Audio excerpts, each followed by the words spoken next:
നമസ്കാരം, ഏവർക്കും ജ്യോതിർമയി ആസ്ട്രോളജി ചാനലിലേക്ക് എൻ്റെ ഹൃദയംഗമമായ സ്വാഗതം. 2026 ജൂൺ മാസം 8-ാം തീയതി വൈകുന്നേരം 5:45 ശുക്രൻ മിഥുനൻ രാശിയിൽ നിന്നും കർക്കിടകം രാശിയിലേക്ക് പ്രവേശിക്കുന്നു. ജൂലൈ 4-ാം തീയതി വരെ ശുക്രൻ കർക്കിടകം രാശിയിൽ സഞ്ചരിക്കുന്നതായിരിക്കും. ഈ രാശിമാറ്റത്തോടുകൂടി ചില നക്ഷത്രക്കാർക്ക് വളരെയധികം നേട്ടങ്ങളാണ് സിദ്ധിക്കുവാൻ പോകുന്നത്. കളത്രകാരകനായ ശുക്രന് ദാമ്പത്യം, വിവാഹം, സമ്പത്ത്, വസ്ത്രം, ആഭരണം, നിധി, മൈഥുനം, ബഹുഭാര്യത്വം, സ്ത്രീവിഷയം, ഉത്സാഹം, സംഭാഷണ ചാതുര്യം, അലങ്കാരം, സംഗീതം, നൃത്തം, കഥ, ഐശ്വര്യം, വാഹനം എന്നിവയുടെയും കൂടി കാരകത്വമുണ്ട്. ആയതിനാൽ ജാതകത്തിലായാലും നിലവിൽ ചാരവശാലും അനുകൂലമായിട്ടുള്ള സ്ഥിതിയാണെങ്കിൽ ജാതകനെ സംബന്ധിച്ചിടത്തോളം മേൽപ്പറഞ്ഞ കാര്യങ്ങളിൽ എല്ലാം തന്നെ ഒരു ഉണർവും വിജയവും ഉണ്ടാകുന്നതായിരിക്കും. ഇങ്ങനെ ഏതൊക്കെ രാശിയിൽപ്പെട്ട നക്ഷത്രക്കാർക്കാണ് നേട്ടങ്ങൾ ഉണ്ടാകുന്നതെന്ന് പരിശോധിക്കാം. അശ്വതി, ഭരണി, കാർത്തിക കാൽഭാഗം എന്നീ നക്ഷത്രങ്ങൾ ഉൾക്കൊള്ളുന്ന മേടക്കൂറുകാർക്കാവുന്നു ഈ ശുക്രൻ്റെ രാശിമാറ്റത്തോടുകൂടി ഗുണാനുഭവങ്ങൾ ലഭിക്കുന്ന കൂറുകളിൽ ഒന്ന്. മേടക്കൂറുകാരുടെ 4-ാമിടത്തു കൂടിയാണ് ശുക്രൻ ചാരവശാൽ സഞ്ചരിക്കുന്നത്. 4-ാമിടത്തു കൂടി ശുക്രൻ ചാരവശാൽ സഞ്ചരിച്ചാൽ ബന്ധുജന സഹവാസവും അധികാര ശക്തികൾ ഉണ്ടാവുകയും ഫലങ്ങളാകുന്നു. കുടുംബാന്തരീക്ഷം ശോഭനീയമായിട്ടുള്ള അവസ്ഥയും ബന്ധുജനങ്ങളുമായി ഒത്തുചേരുവാനുള്ള സാഹചര്യം വന്നു ചേരുകയും അധികാര സ്ഥാനങ്ങളിൽ ഇരിക്കുന്നവരെ സംബന്ധിച്ചിടത്തോളം ഒരുപാട് നേട്ടങ്ങളും നിങ്ങളുടെ കീഴ്ജീവനക്കാരുടെ മേലുള്ള ആധിപത്യവും ശക്തിയും വർദ്ധിക്കുന്നതായിരിക്കും. മേടക്കൂറുകാരെ സംബന്ധിച്ചിടത്തോളം ഈ ശുക്രൻ്റെ രാശിമാറ്റത്തോടു കൂടിയുള്ള ഗുണാനുഭവങ്ങൾ എല്ലാം തന്നെ വർദ്ധിക്കട്ടെ എന്ന് ആശംസിക്കുന്നു. അടുത്ത നക്ഷത്രക്കാർ കാർത്തിക മുക്കാൽ ഭാഗം, രോഹിണി, മകീരം ആദ്യ പകുതി എന്നീ നക്ഷത്രങ്ങൾ ഉൾക്കൊള്ളുന്ന ഇടവക്കൂറുകാരാകുന്നു. ഇടവക്കൂറുകാരുടെ 3-ാമിടത്തു കൂടിയാണ് ശുക്രൻ ചാരവശാൽ സഞ്ചരിക്കുന്നത്. ശുക്രൻ 3-ാമിടത്തു കൂടി സഞ്ചരിച്ചാൽ ആജ്ഞാശക്തിയും ധനലാഭവും സ്ഥാനാന്തരത്തിൽ നിന്ന് ബഹുമാനലബ്ധിയും വസ്ത്രലാഭവും ശത്രുനാശവും ഫലങ്ങളാകുന്നു. അതായത് നിങ്ങൾ ഏതു മേഖലയിലാണോ പ്രവർത്തിക്കുന്നത് ആ മേഖലകളിൽ എല്ലാം തന്നെ ആജ്ഞ കൊണ്ടും ധനം കൊണ്ടും ലാഭവും അധികാരത്തിൽ ഇരിക്കുന്നവരെ സംബന്ധിച്ചിടത്തോളം മേലുദ്യോഗസ്ഥരാലും മറ്റുള്ളവരാലും ബഹുമാനിക്കപ്പെടുകയും അംഗീകാരവും സിദ്ധിക്കുന്നതും ആയിരിക്കും. ശത്രുക്കളിന്മേൽ വിജയവും വസ്ത്രാധികാരങ്ങളിൽ ലാഭവും പ്രതീക്ഷിക്കാവുന്നതാണ്. ഈ കൂറുകാരുടെ 3-ാമിടത്ത് ശുക്രൻ നിൽക്കുന്നതിനാൽ 1-ാമിടത്ത് ഏതെങ്കിലും ഒരു ഗ്രഹമുണ്ടെങ്കിൽ തീർച്ചയായും അത് വേദിച്ചു പോകുന്നതായിരിക്കും. അതായത് ഫലങ്ങൾ ലഭിക്കാതെ പോകുന്നതായിരിക്കും.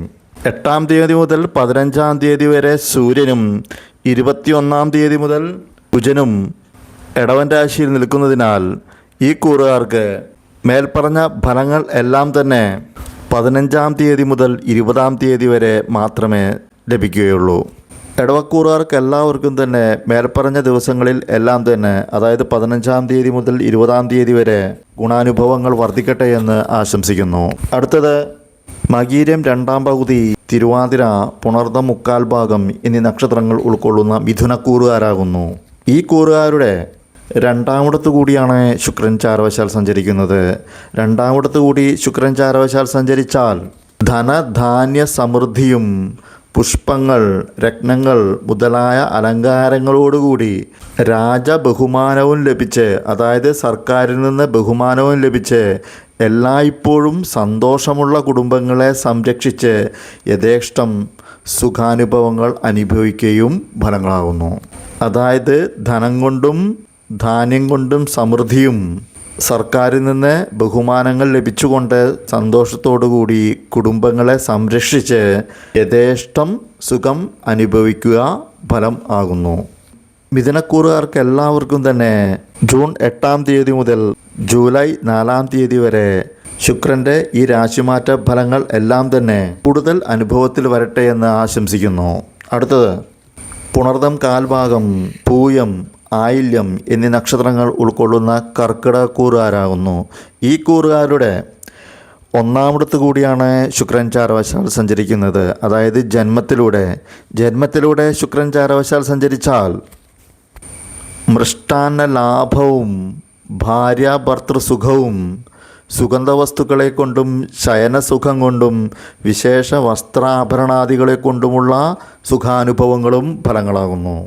അതായത് ഭക്ഷണ സുഖവും ദാമ്പത്യ സുഖവും ശയനസുഖവും, അതായത് ഉറക്കം പോലെയുള്ള കാര്യങ്ങളിൽ സുഖവും, വിശേഷ വസ്ത്രം ധരിക്കുവാനും വിശേഷ ആഭരണാദികൾ അണിയുവാനും അതിനെക്കൊണ്ടുള്ള സുഖാനുഭവങ്ങളും ഫലങ്ങളാകുന്നു.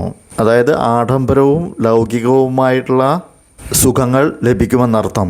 കർക്കിടകക്കൂറുകാർക്ക് എല്ലാവർക്കും തന്നെ ഈ ശുക്രൻ്റെ രാശിമാറ്റത്തോടു കൂടിയുള്ള എല്ലാ ഗുണഫലങ്ങളും വർദ്ധിക്കട്ടെ എന്ന് ആശംസിക്കുന്നു. അടുത്തത് മകം, പൂരം, ഉത്രം കാൽഭാഗം എന്നീ നക്ഷത്രങ്ങൾ ഉൾക്കൊള്ളുന്ന ചിങ്ങക്കൂറുകാരാകുന്നു. ഈ കൂറുകാരുടെ 12-ാമിടത്ത് കൂടിയാണ് ശുക്രൻ ചാരവശാൽ സഞ്ചരിക്കുന്നത്. 12-ാമിടത്ത് കൂടി ശുക്രൻ ചാരവശാൽ സഞ്ചരിച്ചാൽ വിവിധങ്ങളായ ധനലാഭവും വസ്ത്രാദികളും സിദ്ധിക്കുക ഫലങ്ങളാകുന്നു. അതായത് പല വഴികളിൽ നിന്ന് ധനലാഭവും വസ്ത്രങ്ങളും വിലപിടിപ്പുള്ള വസ്തുക്കളും ലഭിക്കുകയും ഫലങ്ങളാകുന്നു. ചിങ്ങക്കൂറുകാർക്ക് എല്ലാവർക്കും തന്നെ ഈ ശുക്രൻ്റെ രാശിമാറ്റത്തോടുകൂടി ഗുണാനുഭവങ്ങൾ വർദ്ധിക്കട്ടെ എന്ന് ആശംസിക്കുന്നു. അടുത്തത് ഉത്രം മുക്കാൽ ഭാഗം, അത്തം, ചിത്തിര ആദ്യ പകുതി എന്നീ നക്ഷത്രങ്ങൾ ഉൾക്കൊള്ളുന്ന കന്നിക്കൂറുകാരാകുന്നു. ഈ കൂറുകാരുടെ 11-ാമിടത്ത് കൂടിയാണ് ശുക്രൻ ചാരവശാൽ സഞ്ചരിക്കുന്നത്. അതായത് അഭീഷ്ട സ്ഥാനത്തു കൂടിയാണ് ശുക്രൻ ചാരവശാൽ സഞ്ചരിക്കുന്നത്. ആയതിനാൽ മൃഷ്ടാന്ന ലാഭവും സുഗന്ധദ്രവ്യ സമൃദ്ധിയും ബന്ധുസമാഗമവും ബന്ധുലാഭവും ഫലങ്ങളാകുന്നു. അതായത് ഭക്ഷണാദി കാര്യങ്ങളിൽ ലാഭവും ബന്ധുക്കളുമായി ഒത്തുചേരുകയും ബന്ധുക്കളിൽ നിന്ന് ഒരുപാട് സഹായവും സുഗന്ധ വസ്തുക്കളെ കൊണ്ടും ധനം കൊണ്ടും സമൃദ്ധിയും ഫലങ്ങളാകുന്നു. കൂടാതെ ആദ്യം പറഞ്ഞ ശുക്രനെ കൊണ്ടുള്ള കാരകത്വങ്ങളിൽ തന്നെ എല്ലാ തരത്തിലും ഉണർവും വിജയവും കൈവരിക്കുവാൻ സാധിക്കുന്നതായിരിക്കും ഈ കൂറുകാർക്ക്. കാരണം അഭീഷ്ട സ്ഥാനത്തു കൂടിയാണ് ശുക്രൻ ചാരവശാൽ സഞ്ചരിക്കുന്നത്. കന്നിക്കൂറുകാർക്ക് എല്ലാവർക്കും തന്നെ ഈ ശുക്രൻ്റെ രാശിമാറ്റത്തോടു കൂടി ഉള്ള ഫലങ്ങൾ കൂടുതൽ അനുഭവത്തിൽ വരട്ടെ എന്ന് ആശംസിക്കുന്നു. അടുത്തത് വിശാഖം, കാൽഭാഗം, അനിഴം, തൃക്കേട്ട എന്നീ നക്ഷത്രങ്ങൾ ഉൾക്കൊള്ളുന്ന വൃശ്ചികക്കൂറുകാരാകുന്നു. ഈ കൂറുകാരുടെ 9-ാമിടത്ത് കൂടിയാണ് ശുക്രൻ ചാരവശാൽ സഞ്ചരിക്കുന്നത്.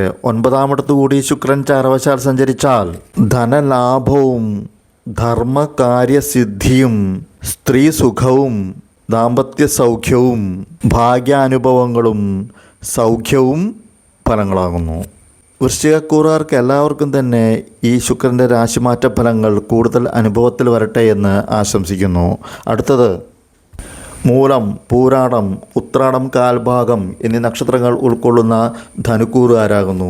ധനുക്കൂറുകാരുടെ അഷ്ടമത്തിലൂടെയാണ് ശുക്രൻ ചാരവശാൽ സഞ്ചരിക്കുന്നത്. അതായത് 8-ാമിടത്ത് കൂടി ശുക്രൻ ചാരവശാൽ സഞ്ചരിച്ചാൽ ആഡംബര വസ്തുക്കളെ കൊണ്ടും സ്ത്രീകളെ കൊണ്ടും രത്നങ്ങളെ കൊണ്ടും സുഖാനുഭവങ്ങൾ ലഭിക്കും എന്നത് ഫലമാകുന്നു. പ്രത്യേകിച്ച് ഗൃഹോപകരണങ്ങളിൽ നിന്നും ദാമ്പത്യത്തിൽ നിന്നും സമ്പത്ത് നിമിത്തവും സുഖാനുഭവങ്ങൾ ലഭിക്കും എന്നർത്ഥം. അതായത് എത്ര ധനമുണ്ടായാലും സമ്പത്തുണ്ടായാലും അത് അനുഭവിക്കാനുള്ള യോഗം വേണമല്ലോ. ധനുക്കൂറുകാർക്ക് ജൂൺ 20-ാം തീയതിക്ക് ശേഷം മാത്രമേ ഈ ഗുണാനുഭവങ്ങൾ സിദ്ധിക്കുകയുള്ളൂ. ധനുക്കൂറുകാരുടെ ശുക്രൻ്റെ വേദരാശിയായ മേടത്തിൽ കുജൻ നിൽക്കുന്നത് കൊണ്ടാണ് ഇങ്ങനെ സംഭവിക്കുന്നത്. അങ്ങനെ ധനുക്കൂറുകാർക്ക് എല്ലാവർക്കും തന്നെ ഈ ശുക്രൻ്റെ രാശിമാറ്റത്തോടു കൂടിയുള്ള ഫലങ്ങൾ കൂടുതൽ അനുഭവത്തിൽ വരട്ടെ എന്ന് ആശംസിക്കുന്നു. അടുത്തത് പുരോരുട്ടാതി, കാൽഭാഗം, ഉത്രട്ടാതി, രേവതി എന്നീ നക്ഷത്രങ്ങൾ ഉൾക്കൊള്ളുന്ന മീനക്കൂറുകാരാകുന്നു. മീനക്കൂറുകാരുടെ 5-ാമിടത്ത് കൂടിയാണ് ശുക്രൻ ചാരവശാൽ സഞ്ചരിക്കുന്നത്. 5-ാമിടത്ത് കൂടി ശുക്രൻ ചാരവശാൽ സഞ്ചരിച്ചാൽ ധനലാഭവും പുത്രലാഭവും ബന്ധുജന സൗഖ്യവും ഗുരുജന സന്തോഷവും ഫലങ്ങളാകുന്നു. ധനത്തെ കൊണ്ടുള്ള ലാഭവും സന്താനങ്ങളിൽ നിന്ന് സുഖാനുഭവങ്ങളും നേട്ടങ്ങളും ബന്ധുക്കളുമായി ഒത്തുചേരുവാനുള്ള സാഹചര്യവും അവരുടെ സഹായ സഹകരണവും സൗഖ്യവും ഫലങ്ങളാകുന്നു. കൂടാതെ ഗുരുജനങ്ങളെ കാണുവാനും അതിലൂടെ സന്തോഷവും ഫലങ്ങളാകുന്നു.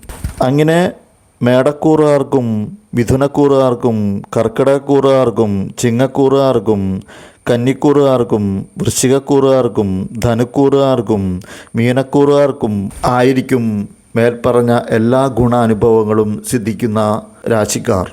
മേൽപ്പറഞ്ഞ കൂറുകാർക്ക് എല്ലാവർക്കും തന്നെ ഗുണാനുഭവങ്ങൾ വർദ്ധിക്കട്ടെ എന്ന് ഒരിക്കൽ കൂടി ആശംസിച്ചുകൊണ്ട് നിർത്തുന്നു. നന്ദി, നമസ്കാരം.